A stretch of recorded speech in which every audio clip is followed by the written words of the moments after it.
ओम श्री परमात्मने नमः।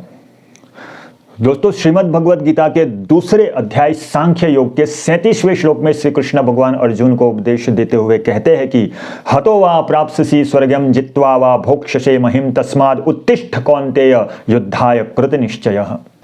अर्थात यदि तू युद्ध में मारा जाएगा तो तुझे स्वर्ग की प्राप्ति होगी, और यदि युद्ध में तू जीत जाएगा तो पृथ्वी का राज भोगेगा। अतः हे कुंती नंदन, तू युद्ध के लिए निश्चय करके खड़ा हो जा। हतो वा प्राप्स्यसि स्वर्गं जित्वा वा भोक्ष्यसे महिम। इसी अध्याय के 6ठे श्लोक में अर्जुन ने कहा था कि हम लोगों को इसका भी पता नहीं है कि युद्ध में हम उनको जीतेंगे या वे हमको जीतेंगे।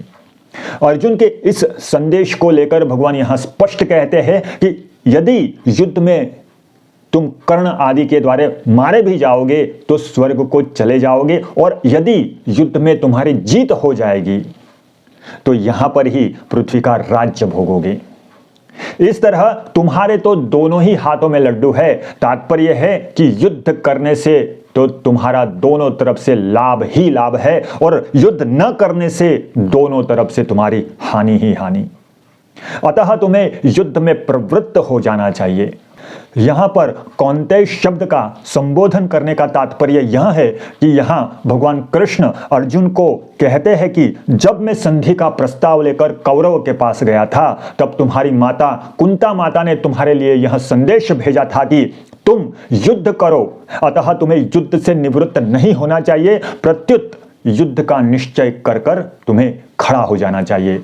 अर्जुन का युद्ध न करने का निश्चय था, और भगवान ने इसी अध्याय के 3रे श्लोक में युद्ध करने की आज्ञा दे दी। इससे अर्जुन के मन में संदेह हुआ कि युद्ध करना ठीक है या न करना ठीक है।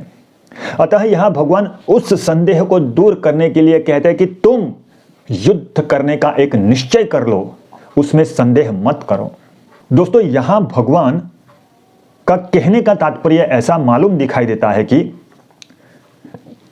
मनुष्य को किसी भी हालत में प्राप्त कर्तव्य को त्याग नहीं करना चाहिए, प्रत्युत उत्साह और तत्परता पूर्वक अपने कर्तव्य पालन करने चाहिए।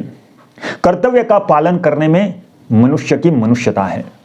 धर्म का पालन करने से लोक परलोक दोनों सुधर जाते हैं। तात्पर्य है कि कर्तव्य का पालन और अकर्तव्य का त्याग करने से लोक की भी सिद्धि हो जाती है और परलोक की भी सिद्धि हो जाती है। नमस्कार।